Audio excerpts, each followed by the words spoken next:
Welcome, I'm Edouard Machery, the director of the Center for Philosophy of Science and the host of the podcast Conversations at the Center. Our guest today is Wayne Wu. Wen, would you mind introducing yourself? Sure. My name is Wayne Wu. I am a professor in philosophy and the Neuroscience Institute at Carnegie Mellon University. And I work on philosophy of cognitive science and mind with focus on perception, action, and attention. Thanks. So today we're going to be discussing Wen's very influential ideas about the nature and significance of attention. So Wen has published a very well-known book called Attention in 2014 with Routledge, and more recently a book called Movements of the Mind with Oxford University Press. Attention itself will have a second edition quite soon when he's working on it, and we're looking forward to this second edition. But the proximate stimulus for our meeting today is a recently published paper in Trends in Cognitive Sciences, a journal called TICS, whose provocative title is We Know What Attention Is. So, Wen, to get us started, maybe you could explain to us what attention is, how it manifests itself in our life, why it's an important topic of research. Thanks. I should add there's an exclamation mark in that title, so I wanted to be emphatic that we do know what attention is.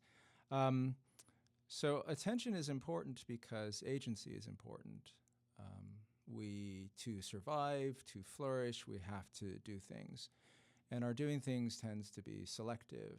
We eat particular things, we think particular thoughts, we pick up particular books and recollect particular memories. And that selectivity, that is the sort of ground for action, that's attention. And so I would argue that every action involves attention. But I think it's enough for people to see that in most of their daily interactions, both with their body and their mind, attention, the selectivity is part of it.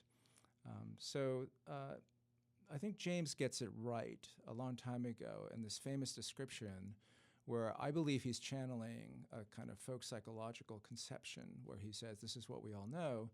And the core of what he says there is that attention is when you, the subject, your mind takes possession of something in order to deal with.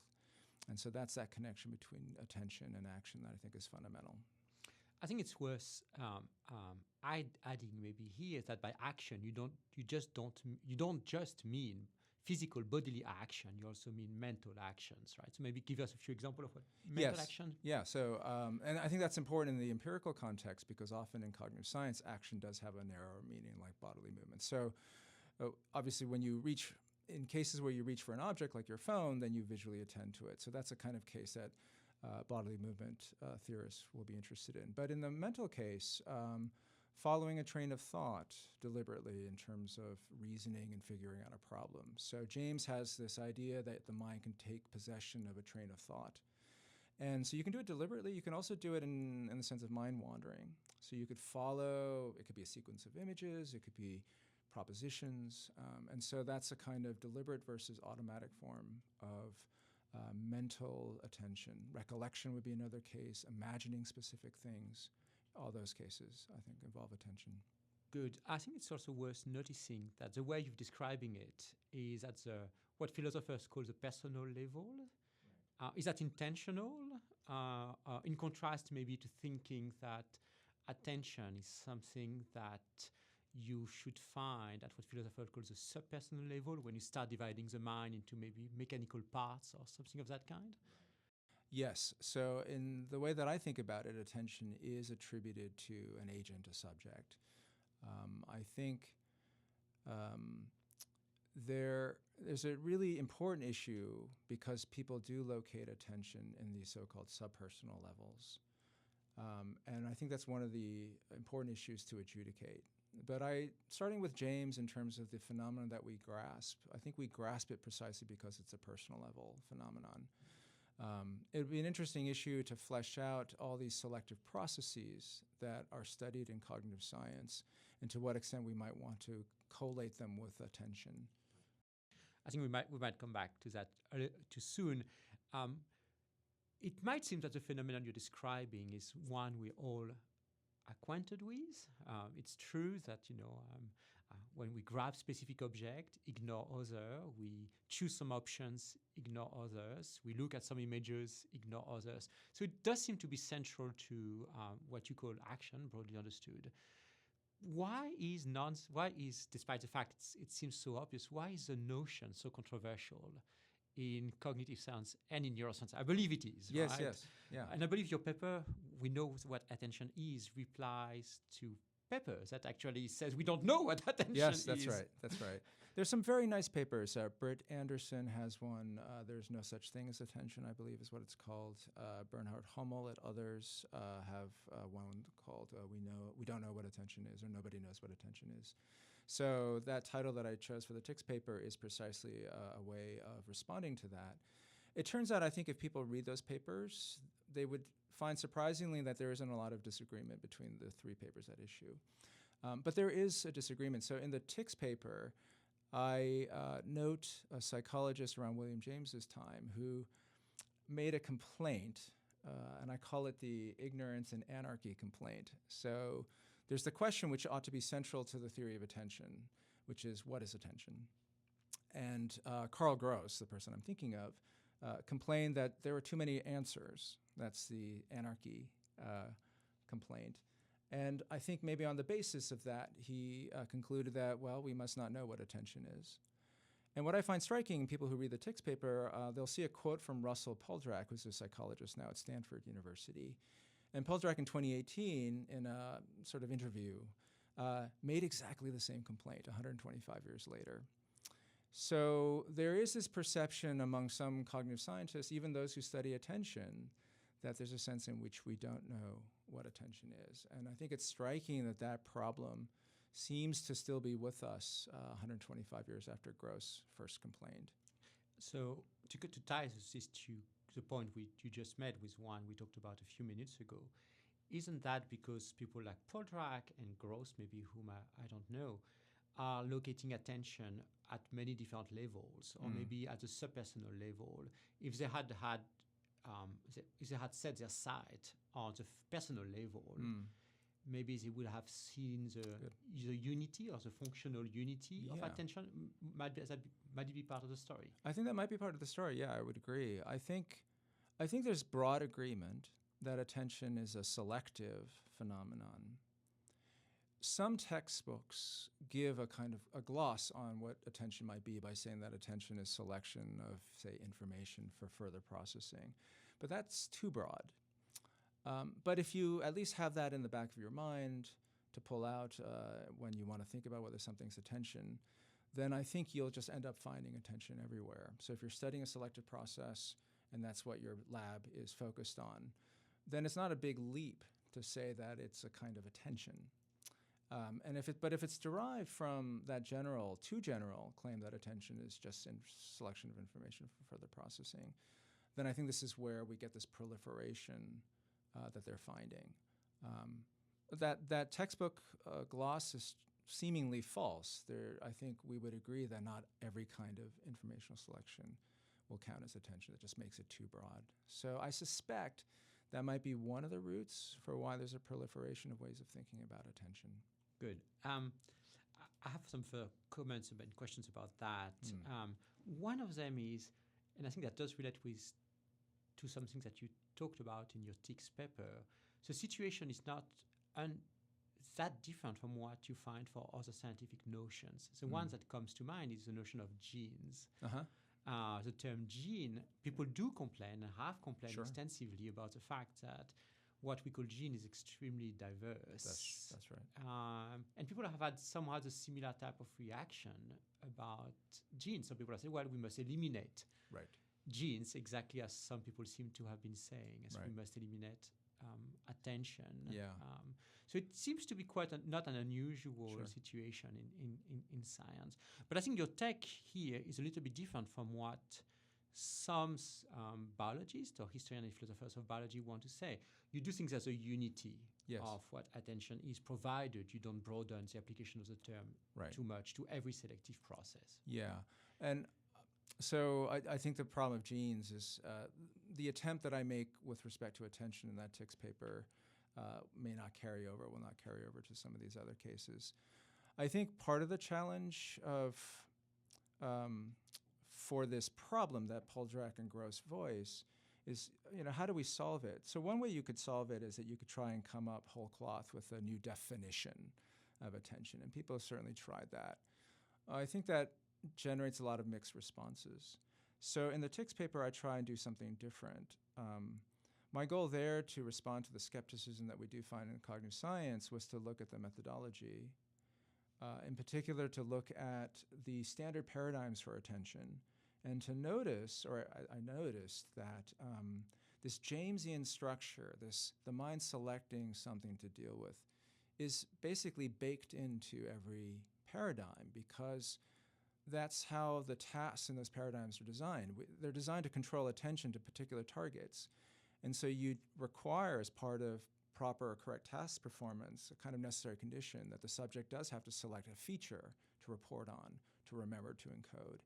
And so I think the right move there, at least in my mind, is just to say to the scientific community that your own methodology commits you to this functional conception. And that's the starting point, just by virtue of our practice. And I think that doesn't require them to learn or accept a new definition. They just have to recognize that built into their powerful experimental methods, we know a lot about attention, is that answer that Gross was complaining that we didn't have. Yeah, that's really interesting. So, on your view, then, what is attention? So, what is a functional characterization of attention that's built into all these experimental paradigms that are used these days? Yeah, so it would be some form of mental selection of a particular target to guide some type of response. So it could be a shape that I ask you to visually select in order to generate a movement or a verbal report, or to encode that particular shape in memory. Things that I can measure. So the response will be something that the experimenter can measure. But there'll be different modalities of attention. So some of them will be perceptual, some of them will be cognitive. So a lot of the working memory literature would be something that I would call cognitive attention or memory-based attention. So maybe you could tell us how this characterization of attention is embodied in one of these experimental paradigms that you've been describing earlier? Yeah, sure. Well, I always kind of like to talk about the gorilla experiment, and I'll do it here because there are lots of interesting issues about that. Many people will know about the gorilla experiment where, as the experiment goes by Dan Simons and Chabris, you have two groups of players passing a basketball around, white-shirted players and then black-shirted players. And then what you're asked to do is to count one of the basketballs, the number of passes. And what I want to note there is that that's a way of directing visual attention, right? So it sets a task and an object for that task. So visually attend to the basketball and count the number of passes, right? So that's the task that you do. And the point of that manipulation is to ensure, or try to ensure, the visual attention is directed at the basketball via this Jamesian structure. The interesting part of the experiment is that you do that because you want to ensure that the subject is not attending to the gorilla, as a way of testing whether or not attention is a gate on consciousness.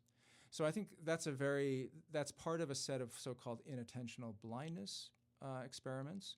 And in each of those, what you're going to do is there's a distractor or a critical stimulus that you don't want attention paid to, so you set up a task so that attention is directed elsewhere. Good. So your views about attention at a personal level, a functional characterization of attention, stand in contrast, I think, with some more mechanistic characterizations of attention. So I suspect the contrast isn't necessary, but at least the way views of theories of attention are presented, there seems to be some kind of tension there. Can you just characterize attention, give an example maybe?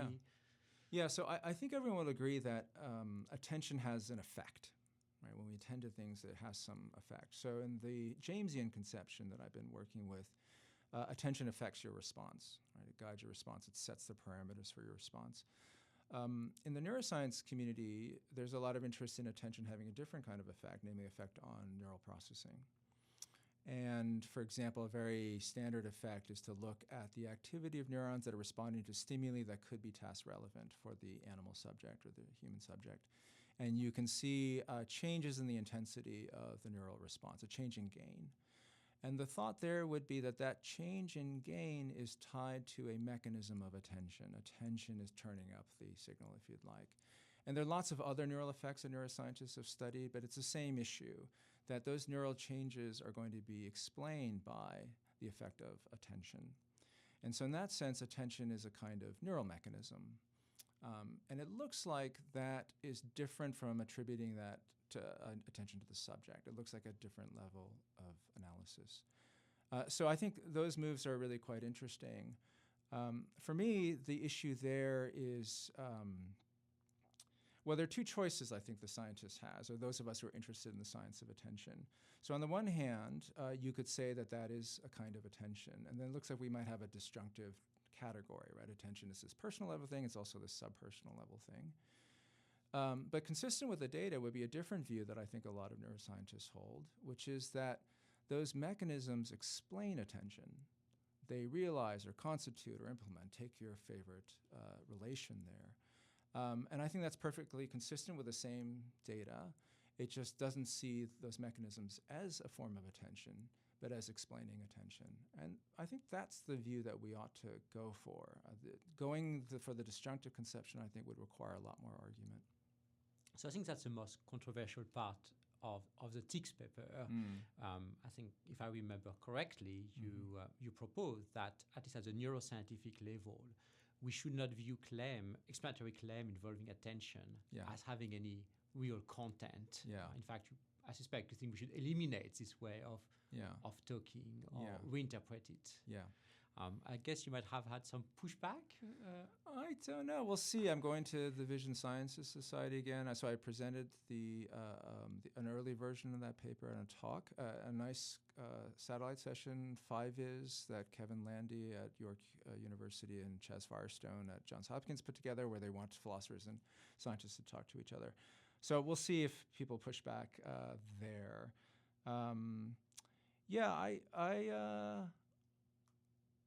There is a healthy tradition in the bias competition model, which is well known by attention theorists, that looks at all these mechanisms as explaining attention. So I do agree that there will be people who are committed to attention being a mechanism. And so it's just not clear to me that's required. You said something about emptiness. Let me just mention Britt Anderson's very nice exercise where he asks people to look at a passage where attention is being invoked and just cross out attention. And this is in his skeptical paper. And he says that often you'll find that nothing is lost. There's no explanatory gain in invoking attention in those cases. Yeah, that's a very nice test. Now, zooming a little bit out, your work on attention is connected to your broader work in the philosophy of mind, philosophy of cognitive science, in particular to the kind of topics you talk about in your recent book Movements of the Mind by OUP. So can you just maybe tell us a little bit about how attention bears on further topics in philosophy of mind or philosophy of Coxeye? So it starts with this view that attention is central to agency. And so in that book, I give a theory of attention, which is really a summary of work that I've done. I talk about internal attention, what people call internal attention in terms of working memory and intention. But the last part of the book, 3 chapters, I want to use a theory and show that it illuminates really interesting, philosophically important topics. So there I talk about implicit bias, and I want to emphasize that attention is an interesting way of exploring the forms of implicit bias. I talk about deduction and how cognitive attention gets focused when we deduce and reason, and also introspection, where I think we've given introspection a pass too often in terms of the data that it gives us. And introspection is driven by a kind of attention. And so there I try and give a psychologically plausible model, drawing on what we know about attention empirically to understand what introspective attention might be and why, when it might be reliable or not, accurate or not. So maybe tell us a bit more about implicit bias and attention. I think Yeah. that's a topic many of our listeners might be interested in. Yeah. Well, I'd like to say that I used to be editor of Wire's Cognitive Science, and I'd invited you and several others to have a nice debate about implicit measures. So attention fundamentally has to be biased in a generic sense, that because it's got to be selective, something's got to push it, so to speak, in selecting particular targets. So I use a generic notion of bias, which I borrow from the so-called bias competition model of attention. So a bias could be a belief, it could be an intention, it could be a value representation. And the point of that bias is to explain exactly why attention is directed in the way that it is. Some of the ways that attention is directed can be of the sort that is very close to what people are concerned of in the standard implicit bias literature. I think what attention gives us, as an addition to that literature, as engaging that literature, is an empirically very scrutable phenomenon, very understandable phenomenon that we understand. And so if we want to look at implicitly biased behavior, I think there's a lot of purchase that we get in terms of understanding how attention itself is biased. There's a lot of interesting work about different kinds of biases and then how that shapes attention, both in good ways, like in skilled behavior, but also in these negative ways that we are concerned of in, say, racial implicit bias or gender implicit bias. Yeah, so I think there's a real connection there. I mean, as you know, I'm somewhat critic Yes. of at least some of the literature on the topic. But it's also true that some of the original phenomena that led to the research on implicit bias or implicit attitudes were deeply connected to attention. Yeah. The idea that you have two CVs that are Right. identical, but somehow you're not seeing, in some sense of That's seeing the same information in Good. both CVs. It is very clearly an attentional phenomenon Right. there. Yes. So that's clearly the place where there's a genuine connection between the original phenomena Yes. and attention. So Yeah. And my hope is that we can get some additional purchase by exploring that particular route, precisely because attention is so well understood. Yeah. very good. So I had two questions also related to the broadening the discussion of attention to other topics.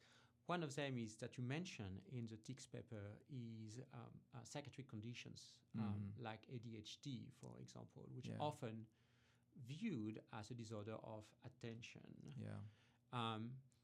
And the question I have for you is that attention in the same sense that you are talking about, or is what is called attention in the psychiatric literature slightly different, maybe related, but not identical, or maybe something quite different from what you call attention? Yeah, so I think the challenge in lots of literatures that where attention evoked is just that old challenge of gross and polydric voice. So it will be possible that, I think it's likely that there might be some different notions that are deployed there. I think for something like ADHD, for OCD, for schizophrenia, there will be an aspect of the behavior that I think will be driven by changes in how attention is deployed, biases on attention. So someone with OCD might get very fixated on something because of fear, and that sort of focus will be driven by a set of biases that they may not have control over, they've just acquired for whatever reason. So I do think at the end, we're going to be interested in the behaviors in those cases. And so there will be a form of attention that aligns up with the one that I've put forward here, even if there are other notions that are deployed in that literature. And I think it's the agency connection that will be important to many, say, parents of children who have ADHD. The issue of distraction is an attentional phenomenon itself. Yeah. Correct. Another area where the word attention has extensively been used over the last now 5 or 6 years is machine learning and AI, particularly in LLM. It has been said, and I do not know whether it's true, that the main progress in AI is actually because of the invention of this mechanism of attention. Is there any connection, or is it just a pure case of ambiguity? I think this is a project I've been interested in exploring further. On initial discussions with computer scientists, the sense that I get, at least with these individuals, is that it's sort of in name only, that what you get in that case is a kind of broadly selective or directed processing. And I think in that respect, it captures something that we want the term attention to capture. Are there deeper connections? I think that's an open question beyond that kind of very superficial connection of selectivity. So, but I think that's an open area. It would be interesting to know if, to the extent that there are interesting connections, how one direction might help us think about the other. I'm a little skeptical though, Edouard. Okay. Yeah. Looking forward. So zooming out even more, so you're a philosopher of mind, philosopher of cognitive science, a philosopher of science. You write and you write for scientists as well as for philosophers. You work with scientists as well as with philosophers. You mentioned the Vision Science Society, VSS, where you're going to be going in a few weeks. It's not the case of all philosophers. It's somewhat unusual among philosophers to work for and with scientists. How do you do that? Why does it matter? What kind of advice do you have to give to our colleagues? Yeah. I'm really heartened. I mean, and you're a nice case of this, of people who do empirical work, philosophers who do empirical work, and I think that's one way of contributing. I think we don't want to forget, though, that philosophers have, I think, something very distinctive to contribute to cognitive science. So this problem of attention that Gross pointed out 125 years ago is a problem in the theory of attention, is a problem with the concept of attention. And that's the kind of work that we have a skill set that we've been trained on to sort of do, explore conceptual connections, entailments, semantic relations, the structure of concepts. I started my life as a scientist, started a PhD in molecular biology, and it wasn't part of our training to do this sort of conceptual work. We were taught to do experiments and to analyze the data. So I would hope that scientists see that there is theoretical work to do and that philosophers can contribute to it. There's a challenge that you and I have talked about in other contexts of how to communicate with scientists, both in writing and talking. And I've seen disaster cases, my own case as well, where you just talk past each other. They're just ways that we put things that we think are so obvious that don't communicate very well. Same with writing. So what I found very helpful, maybe as concrete advice, is to go to lab meetings. If you're interested in the science, find someone in your university who works on that, ask to go to their lab meetings, listen, learn, talk to the people in those meetings. Sometimes maybe even offer to give a presentation, although I would probably wait a little bit further after talking to some people. Calibrate how you present things. And I think you learn a lot, you become engaged with that community. It helps you shape the way that you think about things in a way that I think can allow you to be more effective communicators with scientists. And I think that's a way of furthering this conceptual work that has to be done in the sciences. I think we're reaching the end of this meeting, but before concluding, let me ask you one last question. So what are your future projects? Oh my goodness. One thing that I've been very interested in is attention is lovely, but something's already set before it kicks in. And so I've been playing around with a term for that. I've decided on the term attunement. So a metaphor would be something like there's a seed for attention. And that seed itself is also set by a variety of biases.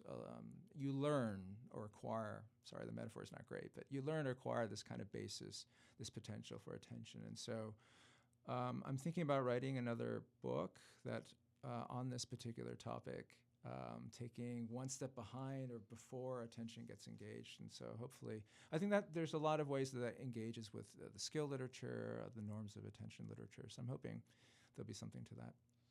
Looking forward. Thanks. All right. Thank you to all of you for spending the time with us. Thank you, Wen, for coming today. Thank you for having me. I enjoyed it.